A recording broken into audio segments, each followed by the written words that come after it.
قال رسول اللہ صلی اللہ علیہ وسلم صوموا لرؤیتی وافطروا لرؤیتی او کما قال علیہ الصلوۃ والسلام۔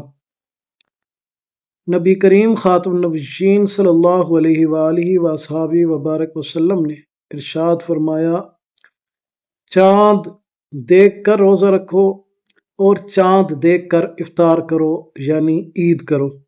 آج کل media, print media, social media, ہر جگہ پر یہی تبصرے اور تذکرے ہوتے ہیں کہ 29 کا چاند ہوگا، 30 کا چاند ہوگا، 29 روزے ہوں گے، 30 روزے ہوں گے۔